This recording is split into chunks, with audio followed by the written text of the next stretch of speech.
kita berdoa. Bapa di surga, biarlah seperti pujian. Ingin tinggal tetap di dalam Engkau, kami ingin hidup bagi Engkau.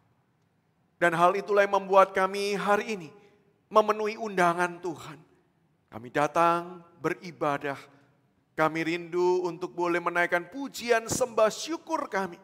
Dan kami juga rindu bersekutu dengan Engkau melalui firman yang akan kami baca dan kebenaran yang akan kami renungkan.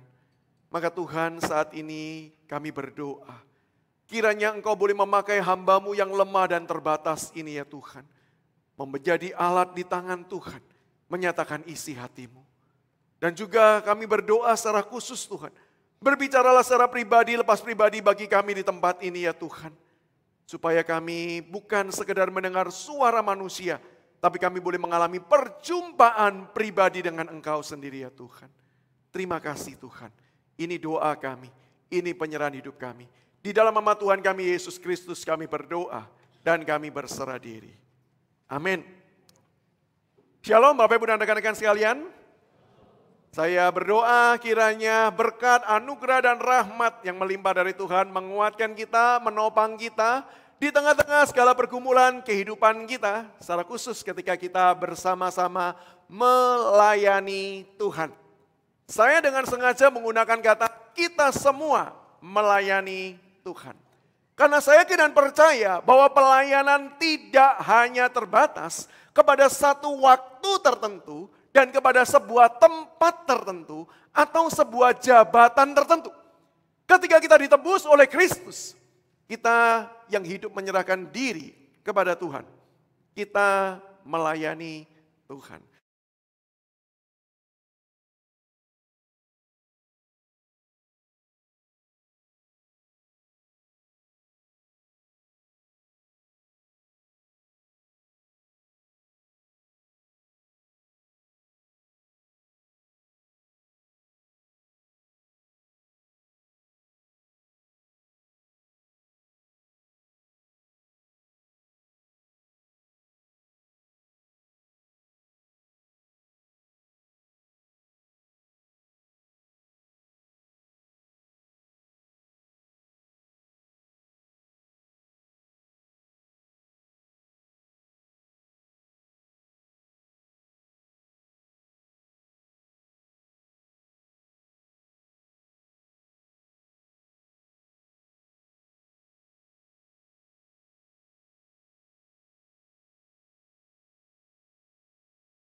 dia dengan lebih intim lagi.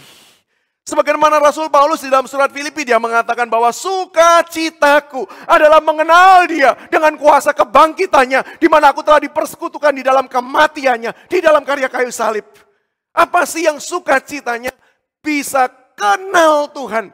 Pribadi yang sayang kita dengan lebih jelas. Lebih cinta Tuhan. Lebih membuat kita mengenal dia. Lebih membuat kita mencintai Tuhan. Maka hari ini coba cek Bapak Ibu. Kita semakin mengenal Tuhan gak? Di dalam kehidupan kita, semakin kita mengenal Dia, semakin kita intimkah dengan Dia. Secara khusus kita yang melayani Tuhan sebagai pelayan-pelayan di gereja. Pertanyaannya adalah, semakin kita melayani, semakin kita dipakai Tuhan mengerjakan pekerjaan ini. Apakah kita semakin mengenal Dia, bersyukur dan bersukacita di dalam Dia, atau tidak? Jangan sampai yang terjadi ketika kita melayani yang kita dapatkan cuma capek. Jangan cuma sampai yang kita dapatkan adalah letih dan lesu. Pelayanan yang sebenarnya memberikan kita pengenalan yang lebih lagi akan Tuhan. Yang pertama. Yang kedua, yaitu orang-orang yang melayani Tuhan akan mendapatkan berkat. Dan berkatnya apa? Yaitu adalah kasih Allah yang lebih jelas. Kasih Allah pasti diberikan. Tetapi orang yang melayani Tuhan bisa melihatnya dengan lebih jelas lagi. Kenapa?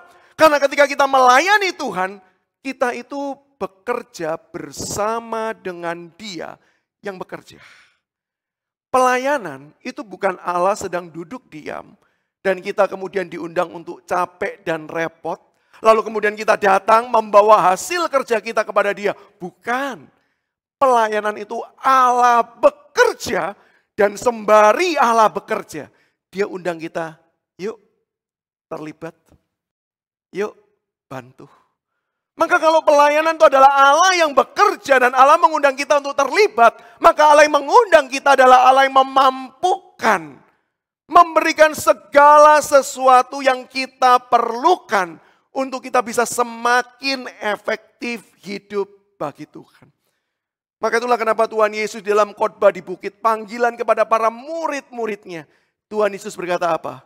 Mintalah, maka akan diberikan kepadamu. Carilah, maka engkau akan mendapat. Ketoklah, maka pintu akan dibukakan bagi engkau. Semua itu akan Tuhan berikan. Supaya kita semakin tepat dan efektif hidup bagi Tuhan. Sehingga saya dan percaya, apakah orang-orang di dalam pelayanan bisa merasakan mujizat? Saya percaya iya. Saya percaya iya. Orang-orang di dalam pelayanan bisa merasakan mujizat. Meskipun tidak setiap pelayanan pasti selalu ada mujizat. Jadi saya tidak ingin mengajak kita mengejar mujizat, tapi mungkinkah mujizat itu bisa terjadi ketika kita melayani? Jawabannya adalah iya. Saya ingat saya punya seorang rekan, dia pernah punya rekan yang lain. Jadi Bapak Ibu perlu tahu ya, ini bukan teman langsung, tapi saya dengar ceritanya dari teman saya dan yang mengalami ini temannya teman saya. Jauh ya. Tapi ceritanya begini. Satu kali dia diundang pelayanan pergi ke daerah di Tiongkok. Dimasuk di dalam pedalaman. Nah pada waktu dia diundang memang dia diminta untuk mengajar di dalam bahasa Indonesia. Dan kemudian ada penerjemahnya. Tapi ada satu kali ketika dia diajak masuk ke daerah-daerah tertentu. Penerjemahnya ini ketika dia diminta untuk KKR. Penerjemahnya itu berhalangan. Jadi dia bingung nih. Dia cuma bisa bahasa Indonesia. Bahasa Mandarin yang dia bisa cuma wo ai ni ai wo, ni puyau, wo pekso. Gitu ya. Cuman itu yang dia bisa. Dia nggak bisa bahasa Mandarin yang lain. Dia bingung. Dia mau khotbah KKR apa. Maka dia berdoa, Tuhan. Ini saya disuruh khotbah KKR bahasa Mandarin ngomong gimana. Nggak ada penerjemah, Tuhan tolong. Berikan kasih karuniamu. Dan Bapak Ibu, dia cerita dan dia bersaksi. Pada waktu dia diminta berkhotbah kepada orang-orang tersebut. Tiba-tiba dia bisa berbahasa Mandarin. Dia berbicara di dalam benaknya, dia ngomong bahasa Indonesia, tapi mulutnya mengeluarkan bahasa Mandarin. Dan dia khotbah sekian lama, selesai khotbah, amin. Semua orang merespon khotbah dengan baik. Dia nggak bisa lagi bahasa Mandarin. Puji Tuhan. Kenapa? Karena kalau dia bisa, les-lesan Mandarin tutup Bapak Ibu. Nah kalau semua acara begini itu kan les-lesan Mandarin tutup. Apalagi berkata gini, mujizat Tuhan bisa menyembuhkan orang sakit. Fakultas kedokteran tutup. Dan tentu saya nggak berharap seperti itu. Kenapa? Kampus saya baru buka fakultas kedokteran. Gitu ya. Jadi jelas Bapak Ibu ada mujizat yang bisa dikerjakan dan dilakukan. Jawabannya ya ada. Tetapi tidak senantiasa. Kenapa Tuhan kerjakan mujizat? Kenapa Tuhan berikan karya-karya khusus seperti ini? Supaya kita semakin efektif melayani Tuhan. Dan ketika kita diberikan semua hal tersebut, Bapak Ibu respon yang seharusnya kita apa? Bukan memegang mujizatnya. Tapi sambil kita menerima, sambil kita menoleh kepada dia dan berkata, wow, keren ya. Wow, Tuhan, kok bisa-bisanya Tuhan kasih ini kepada saya. Itu berkat kedua, ketika kita melayani Tuhan. Dan ketiga adalah ketika kita melayani Tuhan, Tuhan izinkan kita juga melihat buah-buah pelayanan. Meskipun saya harus jujur mengakui, tidak semua orang Tuhan izinkan melihat buah pelayanannya. Tetapi saya kira dan percaya ada waktu-waktunya Tuhan tuh izinkan. Tuhan tuh buka orang-orang yang kemudian kita layani melalui kehadiran kita, melalui sapaan kita, melalui pemberitaan Injil kita, melalui pekerjaan apapun yang kita lakukan, Tuhan pakai. Dan orang itu terberkati dan kemudian orang itu bertumbuh secara iman. Orang itu hidup di dalam Tuhan dan semakin giat melayani Tuhan. Dan Bapak Ibu ketika itu yang terjadi, saya percaya kita bisa berkata itu berkat. Kenapa? Karena kita tahu upaya pekerjaan kita nggak sia-sia. Tuhan pakai, Tuhan berkati. Sehingga apa yang kita kerjakan secara terbatas, Tuhan pakai dengan besar. Itu buah yang Tuhan berikan, itu berkat yang Tuhan berikan ketika kita melayani.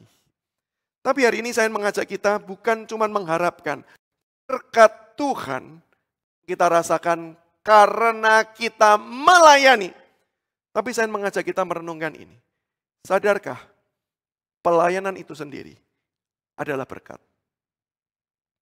Sadarkah bahwa ketika Tuhan mengundang dan kemudian ketika kita melayani Tuhan, pekerjaan itu sendiri, apa yang kita lakukan itu sendiri adalah berkat. Dan itulah yang disaksikan di dalam Alkitab sejak dari awal sampai akhir. Kalau kita amati satu tokoh demi satu tokoh, maka kita bisa tahu semua akan berkata, kalau kami boleh dipakai Tuhan menjadi pelayan Tuhan, ini berkat. Saya bukan mengharapkan berkat lebih dari pelayanan, tapi berkat itu adalah pelayanan itu sendiri. Hari ini saya mengajak kita melihat dari Yesaya. Yesaya seseorang yang saya percaya. Dia juga berkata, pelayanan ini berkat. Saya tidak mengharapkan berkat yang lain lagi. Pelayanan yang boleh dipercayakan ini sendiri adalah berkat Tuhan. Kenapa bisa dikatakan demikian? Karena kalau kita perhatikan apa yang dialami oleh Yesaya. Di tengah-tengah pekerjaan pelayanan yang ditawarkan kepada dia mengalami situasi yang tidak mudah loh. Saya mengajak kita melihat beberapa konteks ini secara cepat. Yang pertama Bapak Ibu, Yesaya itu dipanggil Tuhan melayani Tuhan di zaman matinya Raja Uzia. Di ayat yang pertama, dalam tahun matinya Raja Uzia. Mungkin ketika kita baca kita cuma menganggapnya sebagai keterangan waktu. Kapan sih dia melayani?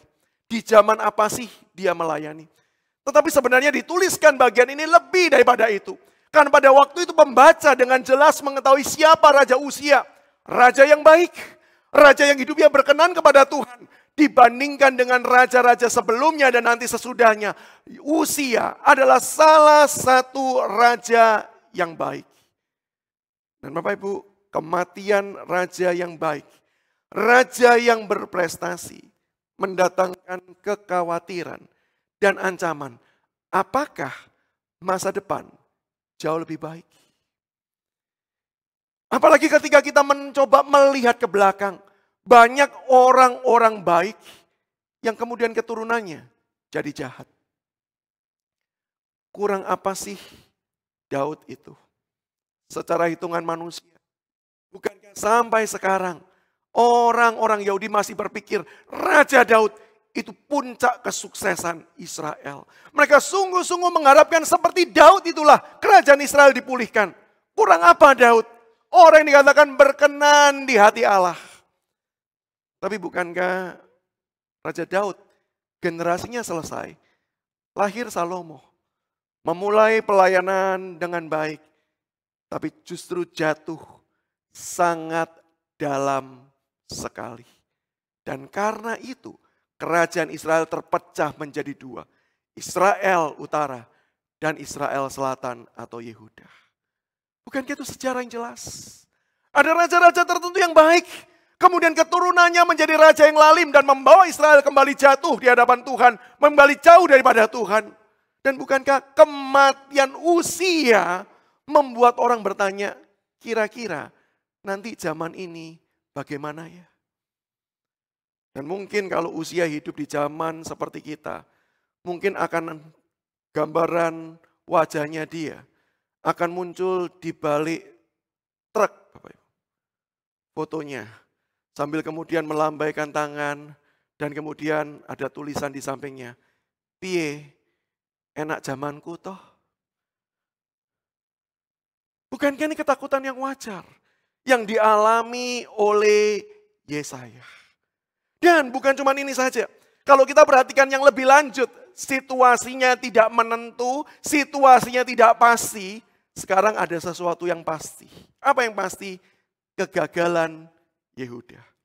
Setelah Yesaya menjawab, ya Tuhan ini aku, utuslah aku. Lalu Tuhan beritahu, Yesaya siap-siap ya. Kamu memang akan melayani aku. Tapi tahu enggak, yang kamu layani enggak akan bertobat.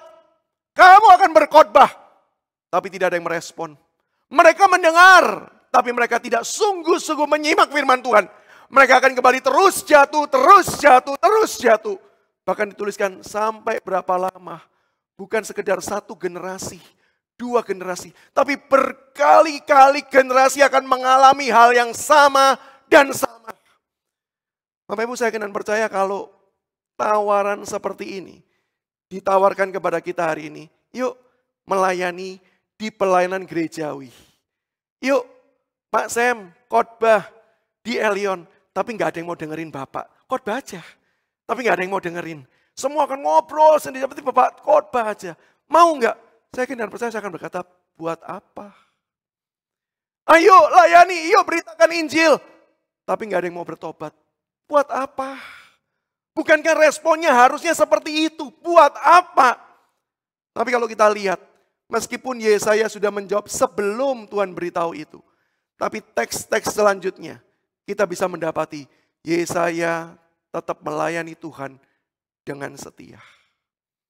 Pertanyaannya, kenapa? Kenapa kalau sudah tahu pelayanan susah, pelayanan sulit, kenapa masih mau melayani? Kenapa kalau tidak ada hasil, masih mau menyerahkan diri buat Tuhan? Maka saya percaya Bapak Ibu, Yesaya ketika menjawab ini aku, utuslah aku. Yesaya sebenarnya berkata, Tuhan, bahkan Engkau undang, Engkau mau libatkan aku. Engkau panggil aku. Itu berkat. Sehingga apapun situasinya, bagaimanapun kondisinya, aku akan tetap hidup bagi Engkau dan untuk Engkau.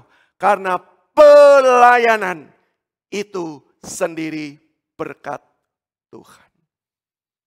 Apa yang bisa membuat Yesaya percaya pelayanan itu berkat Tuhan? Saya mengajak kita melihat dua kebenaran ini dan kita renungkan dua kebenaran ini. Yang pertama, pelayanan itu kita perlu sadari bahwa pelayanan itu berarti kita itu sedang diundang. Kita yang terbatas dilibatkan dalam pelayanan yang kekal. Saya ngajak kita mencoba melihat Bapak Ibu dan rekan-rekanku, pelayanan bukanlah hal yang remeh dan sementara. Pelayanan itu bukan cuma berujung selesai kebaktian, pelayanan kita selesai. Pelayanan kita berakhir, bukan. Pelayanan itu merupakan sesuatu yang besar dan sesuatu yang akbar. Sesuatu yang melampaui batas waktu dan batas ruang. Pelayanan itu bukan sesuatu yang bisa kita kerjakan sendirian. Maka saya yakin dan percaya, Tuhan tidak pernah panggil satu orang saja untuk melayani dia. Tuhan panggil semua orang percaya untuk melayani. Kenapa? Karena begitu besar. Dan itulah yang ditunjukkan kepada Yesaya. Mari kita kembali melihat di ayat yang pertama. Dituliskan demikian, dalam tahun matinya Raja Uzia, aku melihat Tuhan duduk di atas tahta. Saya mau stop dulu sampai di situ, karena ini bagian yang juga penting meskipun bukan poin penekanan saya. Kenapa dituliskan Tuhan duduk di tahtanya? Seolah-olah di tengah-tengah segala gejolak, seolah-olah di tengah-tengah segala ketidakpastian. Tuhan itu mau berkata, aku tenang kok. Kalau saya boleh tafsirkan dengan pemikiran dan imajinasi liar, Bapak Ibu. Sekali lagi ya, penafsirannya saya yakin bertanggung jawab. Tapi imajinasinya saya harus akui, imajinasi liar. Saya membayangkan Tuhan duduk di tahta itu, seperti Tuhan duduk, seperti tadi saya diundang selesai baktian 1 di kafe, saya duduk, meskipun sekitarnya bergoncang, saya tinggal nyeruput kopi. Dan tetap tenang. Gambarannya seperti itu. Untuk memberitahu Yesaya apa? It's okay. Raja Uzia boleh mati. Orang baik boleh mati. Dan kamu khawatir segalanya berubah. Tenang. Aku pemilik pelayanan. Aku tetap sama. Dan aku tetap memimpin. Segala sesuatu tetap ada dalam kendaliku. Itu gambarannya. Tapi yang mau saya jelaskan dan saya mau tekankan sekarang adalah selanjutnya. Duduk di atas tahta yang tinggi dan menjulang, dan perhatikan ini. Ujung jubahnya memenuhi bait suci. Bait suci itu merupakan sebuah simbol sentralitas pelayanan dan kehidupan orang Israel. Segala sesuatu berpusat di bait suci. Dan orang Israel percaya bait suci adalah tempat yang kudus, di mana kemuliaan Tuhan ada di sana. Dan kalau kita pelajari, kita tahu bahwa bait suci itu punya 3 lokasi. Pelataran, ruang kudus, dan ruang maha kudus. Di mana hanya para imam yang bisa masuk ke dalam ruang maha kudus di waktu-waktu tertentu. Dan di dalam sakramen-sakramen tertentu. Atau ritual-ritual tertentu. Tidak setiap saat. Ini ruang yang sangat sakral. Dan orang Yahudi menganggap bahwa segala sesuatu terjadi. Dan bagi bait Allah, sentralnya bait Allah. Tapi Yesaya melihat sebuah penampakan yang sangat ajaib. Kenapa? Karena bait Allah itu penuh. Penuh karena apa? Ujung jubah Allah. Perhatikan, bait Allah itu sendiri besar. Tapi penuh karena apa? Ujung jubah. Gambaran itu seolah-olah memberitahu kepada Yesaya. Pelayanan. Kalau kamu cuman orientasi melihat pelayanan bait suci, itu cuman bagian paling kecil. Itu cuman ujung jubah. Pelayanan itu jauh lebih besar. Pelayanan itu jauh lebih akbar daripada sekedar bait suci. Sentralitas yang ada di sana. Itu gambaran yang ditunjukkan kepada Yesaya. Bahkan kalau kita amati terus-menerus sampai di ayat yang ke-13. Bukankah kita mengetahui bahwa Tuhan nanti mengatakan, ujung pelayanan itu akan aku hadirkan benih ilahi yang membawa pemulihan akan seluruh dunia.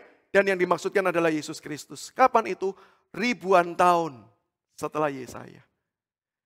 Kapan Yesaya pelayanannya selesai? Ketika dia meninggal.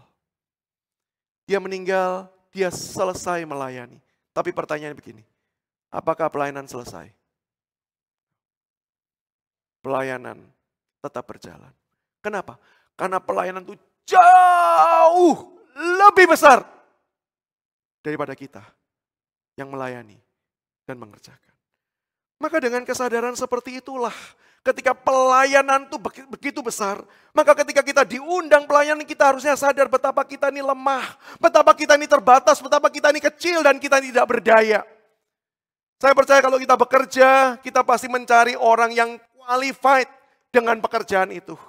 Saya percaya ketika gereja mempercayakan mimbar, mencari orang yang pernah belajar teologi, dan bukan orang sembarangan untuk menyampaikan firman. Orang yang harus tepat kualifikasinya. Sekarang pakai cara pikir yang sama. Kalau pelayanan itu begitu besar, bahkan pelayanan itu kekal, melampaui batas ruang dan waktu. Siapa kita? Qualified kah? Siapa kita? Layakkah? Maka bukankah harusnya yang mampu mengerjakan pelayanan ini cuma satu, Tuhan. Dan sebenarnya dia cukup untuk mengerjakannya sendiri. Cukup. Tapi kenapa dia tetap undang kita? Kenapa dia tetap libatkan kita? Bahkan kenapa dia tetap berikan kepercayaan kepada kita? Jawabannya satu, berkat Tuhan. Enggak ada yang lain. Pelayanan itu sendiri, berkat. Itu anugerah yang begitu besar yang Tuhan berikan bagi setiap kita. Kita enggak qualified, tapi Tuhan percayakan. Itu berkat Tuhan.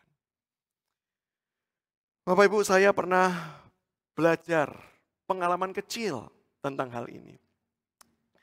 Saya waktu masuk ke sekolah Alkitab, Bapak Ibu, saya belum bisa kendarain mobil. Saya belajar di semester yang ke-1, di waktu liburan kampus, saya pulang kembali ke Surabaya, dan saya belajar setir mobil, Bapak Ibu. Setelah saya dapat belajar setir mobil, saya dapat SIM A, sekaligus SIM C. Ya. Walaupun tidak pernah les motor, tapi dapat SIM A dan SIM C. Dengan modal itu, maka satu kali ketika kampus itu mengadakan sebuah acara, kampusnya saat ini masih yang di Kasin, Bapak Ibu ya, belum kampus yang baru. Saya lihat lapangan yang nantinya mau dipakai acara itu masih ada mobil. Dan saya masih ingat dengan jelas, mobil Panther warna biru. Maka saya berpikir saya mau bantu panitia. Dengan cara apa? Dengan cara saya pindah mobil ini supaya tidak mengganggu jalannya acara. Kok bisa-bisanya? Sudah punya SIM A. Berarti sudah bisa nyetir. Saya ambil kunci mobil, saya setir mobil, mundurkan gitu ya. Sempat mati sekali waktu mundurkan. Karena mobil Panther kan masih 3 pedal ya. Belum 2 pedal, tidak ada otomatis kan ya. Saya mundurkan, berhasil, kemudian keluarkan. Bapak Ibu pernah ke saat yang lama, itu bentuknya itu seperti U, di mana bagian ini menyempit. Jadi saya harus keluarkan untuk muter seperti ini. Bagian ujung ini menyempit. Karena cuma modal les 10 kali, dan modal SIM A, dan berpikir sudah hebat. Saya keluarkan, seret. Tiba-tiba di ujung itu, brak. Kenapa?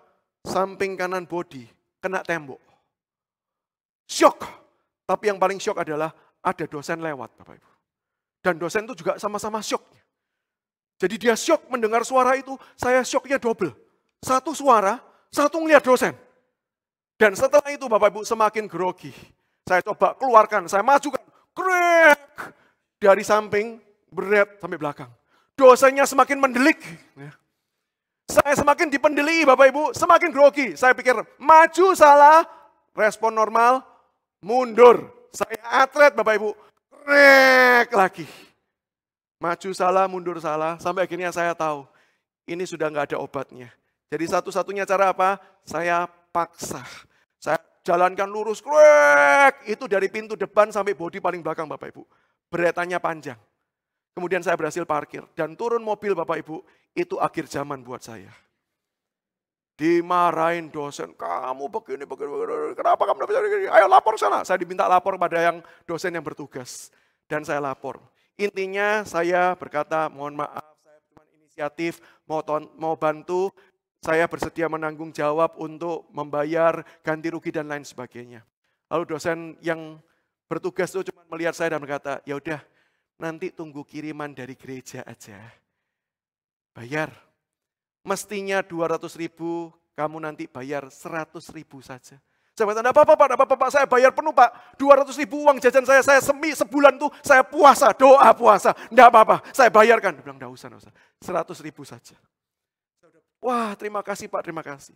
Bulan depannya begitu dapat transferan dari gereja Bapak Ibu, saya ambil ke ATM, langsung saya ambil uang 100.000 dan 100.000 lainnya untuk beli keperluannya. Saya langsung datang ke kantor dosen tersebut, saya ketok dan berkata, Pak, masih ingat dosa saya? Ini pembayaran atas dosa saya. Terus dia ngelihat saya dan saya nggak pernah lupa. Tatapan dosen itu yang berkata, sudahlah, toh kamu nggak sengaja. Toh kamu juga bermaksud baik, cuman kurang pengalaman aja. Sudah enggak usah, lain kali lebih hati-hati. Saya bilang, enggak apa-apa Pak, saya bayar aja. Enggak usah, pakai uang itu. Saya ingat saya masuk ke kamar, saya balik, saya nangis. Kenapa? Seolah-olah tadi dipendiliki dosen, sudah akhir zaman. Tapi itulah akhir zaman di mana Kristus datang dan saya diangkat ke awan-awan gitu ya. Saya enggak dihukum. Tapi nggak berakhir sampai situ. Beberapa bulan setelah itu, saat mengadakan acara di Surabaya. Dan karena saya orang Surabaya, saya dilibatkan. Dan dilibatkan untuk apa? Dilibatkan untuk membantu operasional dan lain sebagainya. Maka pada waktu saya datang di Surabaya, saya sudah posisi di Surabaya, lalu dosen-dosen itu datang. Dan dosen ini kemudian saya ingat Bapak Ibu, dia panggil saya dan berkata, Samuel, kamu orang Surabaya kan? Iya. Kamu ngerti kan tempat fotokopi dan lain sebagainya? Iya. Bantu kami ya untuk pergi-pergi fotokopi, beli barang ini. Oke, siap. Dan saya nggak pernah lupa. Dia keluarkan kunci mobil. Dan dia serahkan ke tangan saya. Kamu yang nyetir ya. Dosen yang tahu nih, saya sudah nabrakin mobil saat. Sekarang memberikan mobil. Dan ini mobil lebih baru lagi. Kamu setir ya. Saya sambil terima kunci, saya lihat dia, ini Bapak ini bergurau apa enggak ya, ngeprank atau enggak ya. Saya masuk mobil, saya jalankan mobil, saya doa, saya bilang gini, saya percaya peribahasa Indonesia, pelan-pelan asal selamat. Saya setir mobil Bapak Ibu, beneran, kecepatannya cuma 20 km per jam. Pelan sekali. Sampai dosen tuh bilang gini, kamu grogi ya? Iya Pak, sudah pernah nabrak sekali Pak, dan tidak pengen yang kedua kali.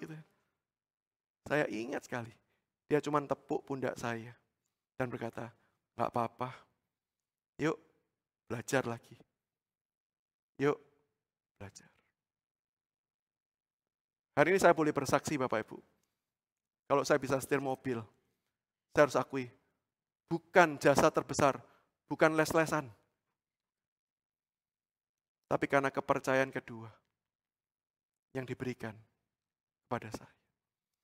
Sehingga ketika saya nyetir, Bapak Ibu, pengen nangis, cuma takut nabrak, Bapak Ibu. Tapi dalam hati saya bilang, Tuhan terima kasih. Walaupun pekerjaannya cuma nyetir, Bapak Ibu. Tapi saya merasa ini anugerah yang besar. Saya nggak minta setelah nyopir, uang rokoknya mana Pak ya? Enggak. Nyopir itu sendiri bagi saya adalah merupakan sebuah anugerah. Kenapa? Karena saya yang lemah, saya nggak qualified. Tapi toh diundang dan terlibat di dalam. Itu hal yang kecil. Dan bukankah apa yang Allah kerjakan jauh lebih besar dari semuanya? Kita nggak qualified, tapi Tuhan undang. Maka bukankah itu semua merupakan bukti bahwa pelayanan itu berkat dan anugerah Tuhan. Yang kedua Bapak Ibu, pelayanan itu berarti kita yang berdosa dilayakkan dalam pelayanan yang sakral. Dua kata kunci ya untuk diingat, pelayanan itu kekal, pelayanan itu sakral. Kita berdosa. Dan bukankah teks dengan jelas memberitahu, Yesaya melihat penampakan Allah yang suci dan mulia. Bahkan malaikat pun menutup wajahnya karena tidak layak untuk melihat Tuhan yang suci. Tuh bahkan malaikat itu berkata, suci, suci, suci. Yesaya melihat semua itu sadar, celaka. Aku ini bukan cuma sekedar tidak qualified. Aku ini berdosa, pelayanan ini suci. Bagaimana mungkin aku bisa melayani Tuhan? Tetapi bukankah kepada Yesaya dinyatakan akan pemulihan, penebusan. Yesaya yang diundang melayani, Yesaya dilayakkan oleh Tuhan untuk melayani Tuhan. Itulah pelayanan. Kita yang berdosa. Dan saya ingin highlight kata kita yang berdosa. Sometimes kita merasa bahwa iya sih memang saya dulu pernah berdosa. Tapi kan sekarang setelah jadi anak Tuhan saya baik-baik saja. Bapak Ibu, apakah kita hanya berdosa seperti itu? Sejujur-jujurnya, bahkan keberdosaan kita masih kita terus-menerus kerjakan. Dan satu hal yang lebih celaka, seringkali kita berdosa sambil melayani.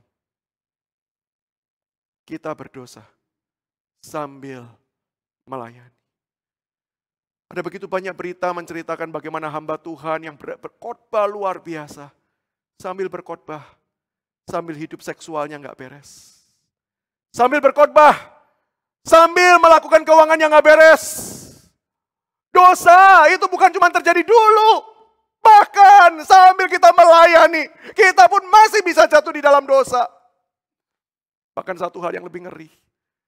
Bukan sambil melayani sambil berdosa. Tapi kita berdosa di dalam pelayanan. Kita juga berbuat dosa di dalam pelayanan. Kalau kita perhatikan di dalam Yesaya pasal yang pertama ayat 10-13. Apa yang dikatakan Tuhan kepada pemimpin-pemimpin orang Yahudi pada waktu itu. Disebut manusia Sodom, orang yang berdosa. Bahkan Tuhan katakan apa? Orang-orang itu rajin loh. Mereka mempersembahkan loh. Mereka bawa korban loh. Tapi apa kata Tuhan? Jangan layani lagi. Cukup. Kenapa? Pelayananmu merupakan sesuatu yang memuakkan Tuhan. Pelayananmu merupakan sesuatu yang menjijikkan di mata Tuhan. Itu tandanya apa? Sambil mereka melayani, sambil berdosa. Bahkan di dalam pelayanan, di dalam persembahan, di dalam ritual, mereka berdosa. Betapa mengerikannya hal itu. Betapa menakutkannya hal itu. Bapak Ibu, saya mengidentifikasi diri saya sebagai seorang yang dipercayai Tuhan melayani berkhotbah. Saya pikir itu merupakan panggilan Tuhan. Tetapi Bapak Ibu, satu kali momen saya ketika dalam konseling, dalam evaluasi pribadi, saya mendapati kenapa sih kok saya ini suka khotbah. Kau tanya, Pak Sam pelayanannya suka apa saja? Ada 2 atau 3 hal. Atau 2 lah, kecilkan yang saya suka. 1 berkhotbah, 2 mengajar. Kenapa kok nomor 1-nya tetap berkhotbah bukan mengajar? Karena satu hal Bapak Ibu. Kalau orang khotbah, enggak pernah kan? Jemaat angkat tangan dan berkata, saya tanya Pak ya, kok bisa gitu Pak? Enggak pernah. Kalau ngajar kan masih memungkinkan kan ya. Pak, dasarnya apa? Buktinya apa? Tapi kalau khotbah, semua jemaat yang dengar khotbah cuma 1 perkataannya. Amin. Ada amin? Kan? Amin. Didengar. Khotbah itu dipercaya. Dan ketika saya coba konseling, dan ketika saya konseling, saya selidiki Bapak Ibu. Kenapa saya suka khotbah? Karena saya merasa, saya dari kecil jarang didengar. Diajak pergi, yuk beli baju yuk. Mau pilih baju apa? Pilih saja. Saya bilang, baju ini jangan, jelek ini. Kasih komentar. Ya udah baju yang ini, jangan, kurang ini. Ya udah baju ini, jangan, semua jangan. Sampai saya berkata, jadilah kehendakmu. Nggak usah lagi saya pilih. Kenapa? Semua sudah ditentukan. Saya nggak punya waktu didengar dan dipercaya ngomong. Kapan waktu saya bisa didengar dan dipercaya? Di atas mimbar. Dan ketika saya menyadari itu, saya ingat saya mandi, sambil saya nyarain shower, saya nangis, dan saya berkata, Tuhan, tolong. Ampuni saya kalau saya berkhotbah, hanya supaya saya memuaskan ego saya didengar. Ampuni saya kalau saya berkhotbah, hanya untuk membuat aktualisasi diri, karena saya ingin didengar orang. Saya sempat mau mundur dari pelayanan berkhotbah. Saya pikir dia nulis buku aja lah. Bahkan bukunya tulis anonimus. Gak usah pakai nama Samuel Sugiarto. Pakai nama yang lain. Tapi saya bersyukur ada seorang rekan yang memberitahu saya. Dan berkata, kamu tahu titik jatuh. Bukan berarti membuat kamu harus berhenti di titik itu. Kamu tahu titik kamu jatuh. Supaya kamu tahu anugerah Tuhan akan menopang. Dan andalkan anugerah Tuhan dalam melayani Tuhan. Bahkan di dalam pelayanan pun kita bisa jatuh. Dan sekali lagi di dalam Yesaya 6, 11-13. Terus menerus loh. Bukan sekali bertobat kemudian kita akan hidup suci. Enggak. Kita akan terus bergumul dengan keberdosaan kita. Sehingga pertanyaannya Tuhan, kenapa orang seperti ini? Kenapa manusia berdosa seperti ini? Tuhan percayai untuk melayani. Jawabannya satu. Kasih, berkat, dan anugerah Tuhan. Sehingga hari ini kalau kita sadar kita ini berdosa dan kita tahu keberdosaan kita masing-masing. Tapi toh tetap Tuhan ulurkan tangan dan berkata, yuk layani yuk. Yuk hidup bagiku yuk. Ayo hidup melayani Tuhan. Maka bukankah kita harusnya merespon dan berkata, Tuhan, kau tahu loh siapa saya. Masih mau undang saya. Itu berkat. Itu anugerah dari Tuhan. Dan anugerah itu bukan cuma diberikan sekedar tidak apa-apa dosa. Tuhan bukan Tuhan yang kompromi. Tuhan bukan Tuhan yang mengabaikan dosa.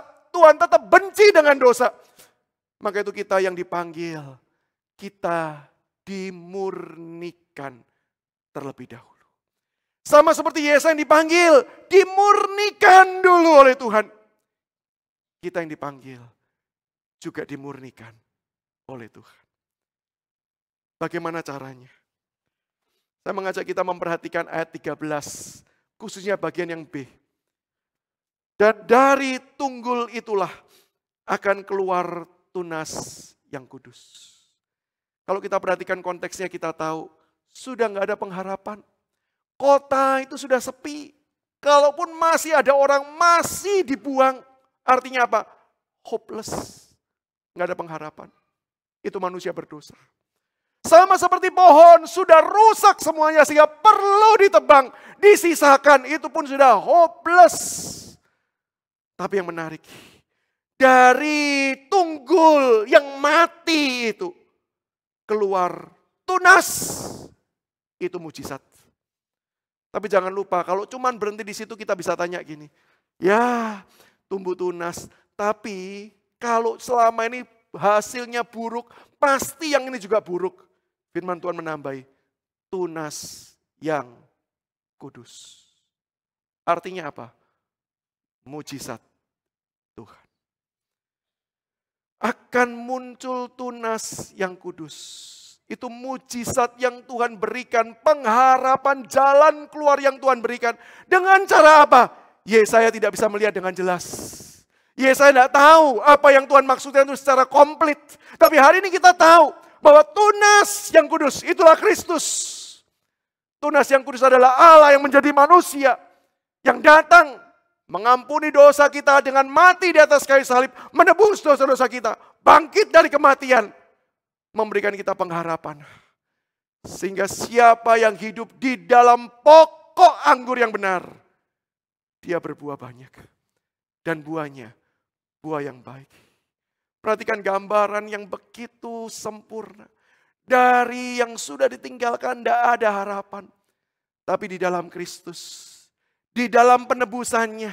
Di dalam undangannya. Tinggallah di dalam aku. Aku tinggal di dalam engkau. Engkau berbuah banyak. Engkau dipakai oleh Tuhan. Bukan karena bisa. Bukan karena hebat. Bukan karena luar biasa. Tapi karena kasih, berkat, anugerah dari Tuhan. Bapak Ibu, saya hari ini banyak cerita tentang pengalaman saya ya. tapi khususnya pengalaman yang gagal.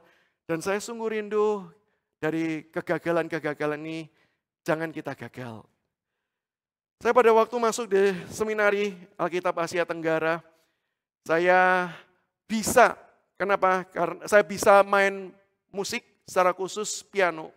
Karena memang dari keluarga saya dileskan sejak kecil. Nah kalau mau sombong-sombongan, itu kesombongannya yaitu les sejak kecil. Sejak umur 3 sudah dileskan. Karena orang tua saya berpikir kalau nanti saya melayani Tuhan, setidak-tidaknya bisa main piano, lumayanlah.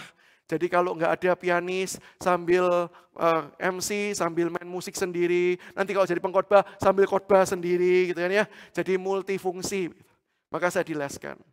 Dengan modal les piano itulah, maka kemudian ketika saya masuk ke saat, kemudian dibukalah audisi bagi para pianis-pianis. Saya harus tetap jujur mengakui bisa saya nggak hebat Bapak Ibu. Saya cuman japuk tuh. Ya, ingat baik-baik saya cuman japuk tuh. Tapi ketika saya ikut audisi, lalu kemudian dilihat, maka kemudian dikatakan, oke, dikasih masukan tertentu. Tapi yang menarik adalah begini. Biasanya setelah audisi, itu tunggu 1 semester baru diundang pelayanan. Saya setelah audisi, jarak beberapa bulan, saya dijadwal pelayanan.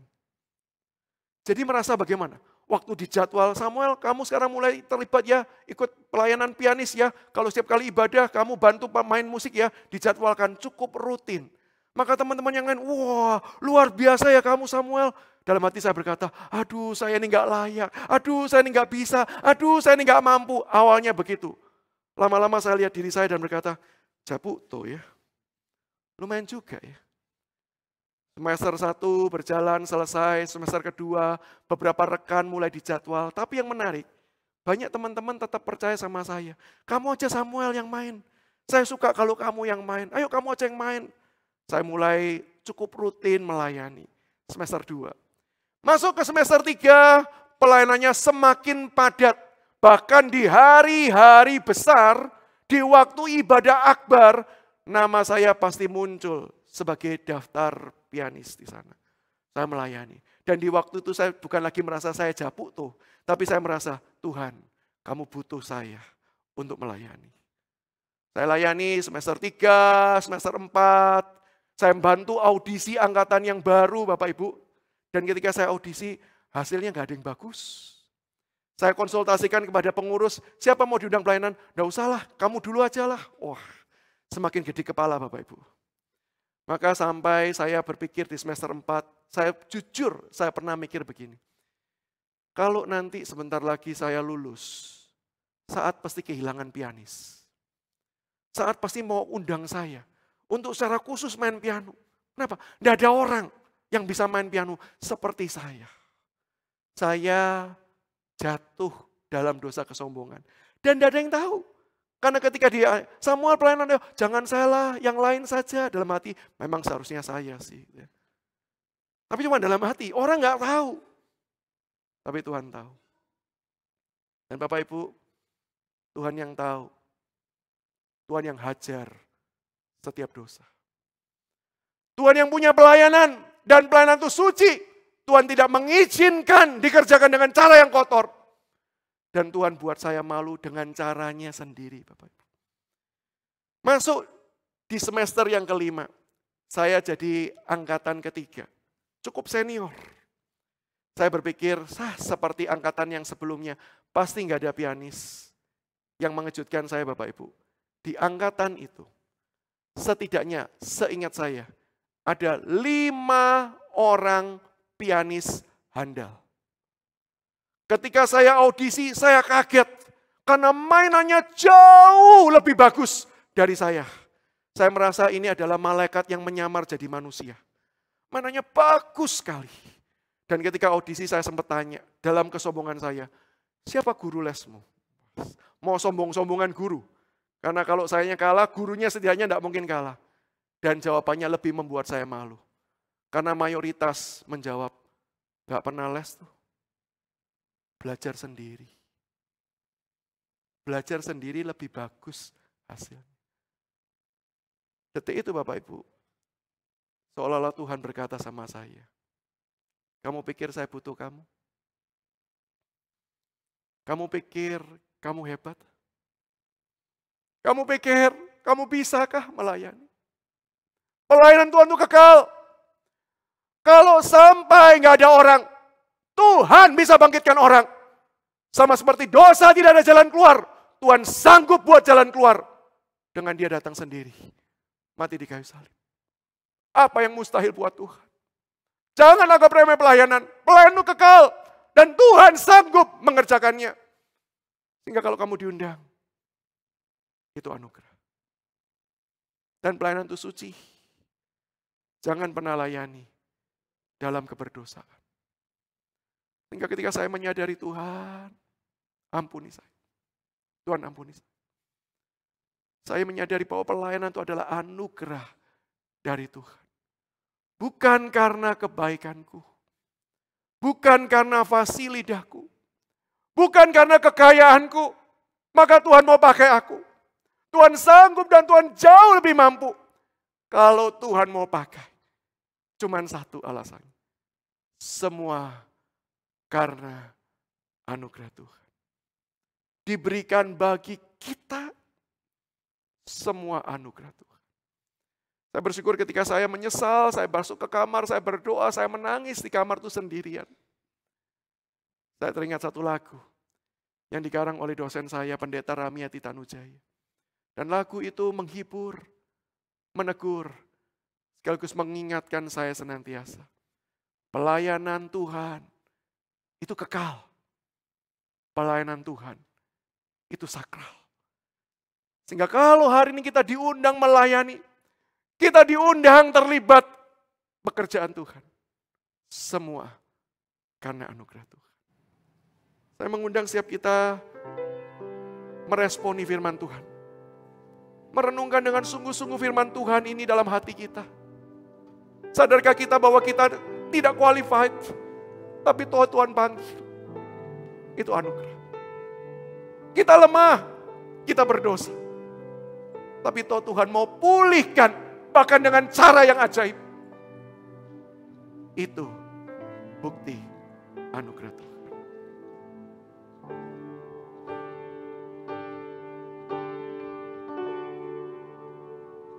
Bukan karena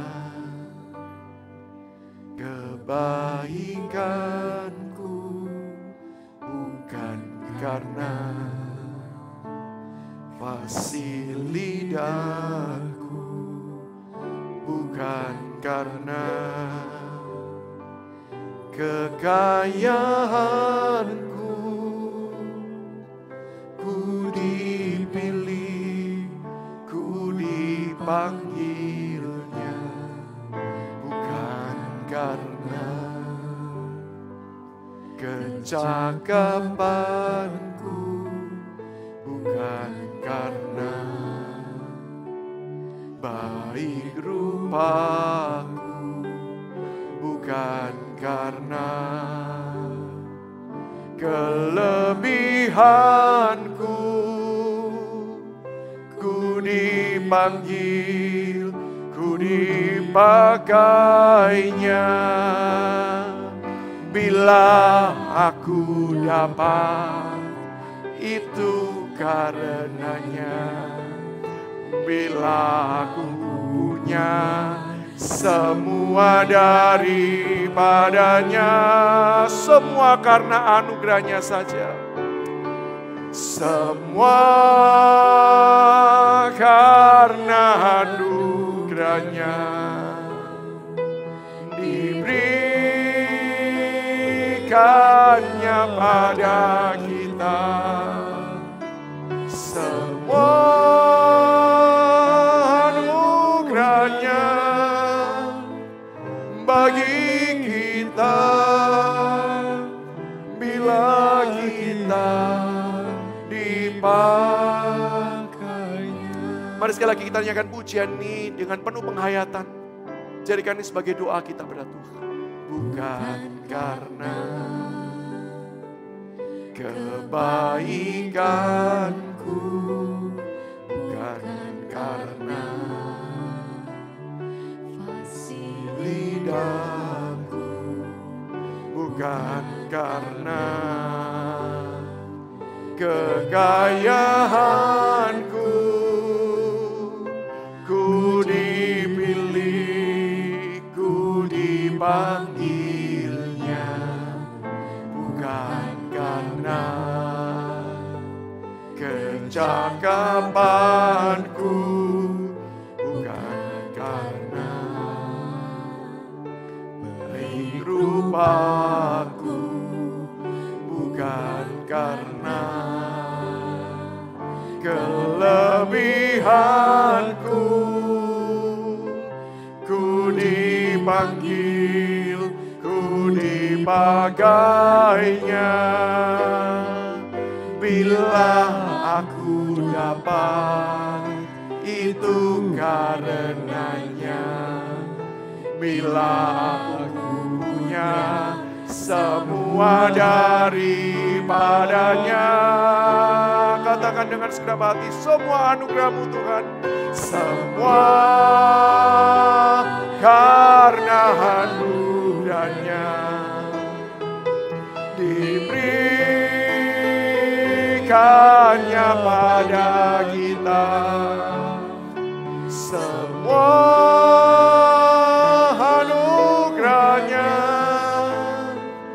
bagi kita bila kita dipakainya. Saya berikan waktu sejenak bagi setiap kita sambil musik bermain lembut. Mari kita responi firman Tuhan. Kalau hari ini kita terlibat di dalam berbagai macam pelayanan, baik di gereja, di keluarga, di tempat di mana Tuhan mempercayakan pada kita. Dan kita merasakan banyak berkat-berkat Tuhan melalui pelayanan tersebut. Dan selama ini kita jarang bersyukur. Mari kita berdoa. Naikkan syukurmu kepada Tuhan. Puji nama Tuhan.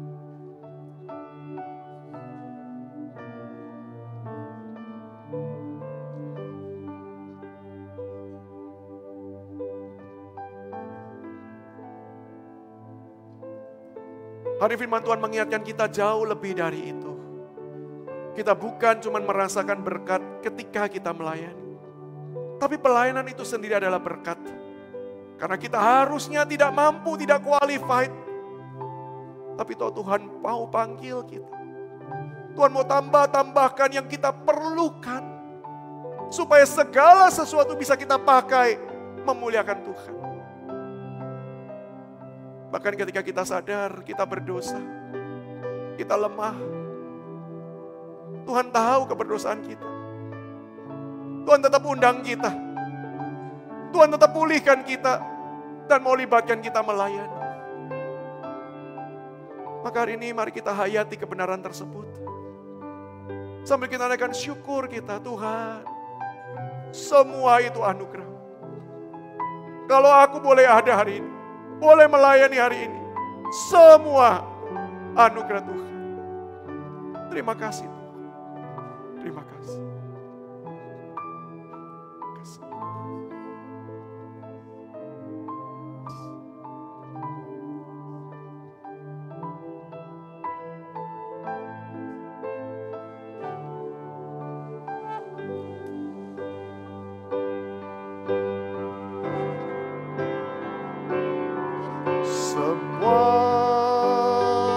Karena anugerahnya diberikannya pada kita.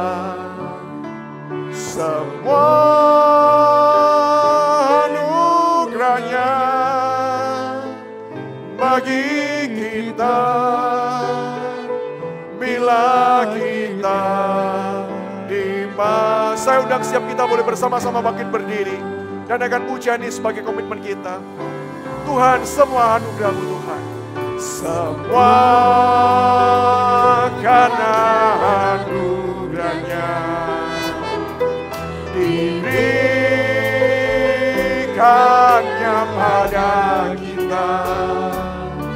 Semua anugerahnya bagi kita bila kita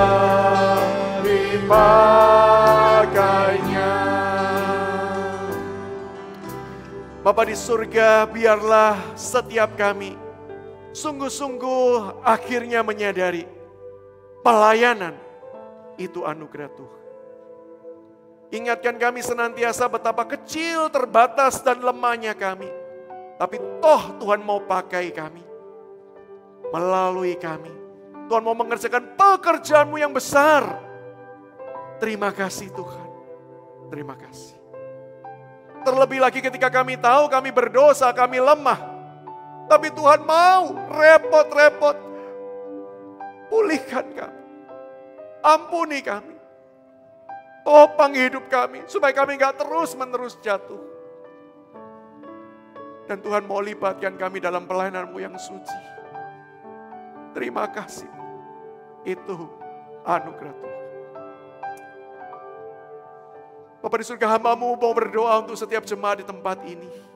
Setiap kami adalah pelayan-pelayan Tuhan di tempat kami masing-masing. Di rumah kami masing-masing. Di tempat Tuhan menempatkan kami. Hamba-Mu berdoa Tuhan. Kiranya Engkau memberkati dengan limpah setiap pribadi demi pribadi. Supaya dengan berkat-berkat yang melimpah itulah hidup kami semakin menyatakan kasih, kebaikan, kemuliaan Tuhan. Secara khusus mereka yang melayani, mempersembahkan diri melayani di gereja Tuhan. Menjadi pelayan-pelayan gereja baik di depan mimbar, di belakang mimbar. Bersatu padu Tuhan sebagai majelis, sebagai aktivis.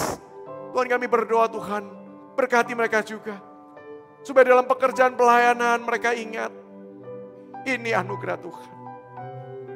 Dan ketika kami bersama-sama melayani, kami melayani dengan memberi diri kami yang terbaik. Karena toh Tuhan sudah memberi yang terbaik. Pelayanan yang sesungguhnya sudah Engkau lakukan. Dengan datang, berinkarnasi, mati, bangkit, dan sertai kami. Maka Tuhan, topang kami, kuatkan kami. Supaya kami boleh melayani dengan benar. Melayani dengan suci. Melayani untuk kemuliaan Tuhan. Di dalam nama Yesus Kristus, kami naikkan doa persembahan diri kami. Amin. Mari jemaat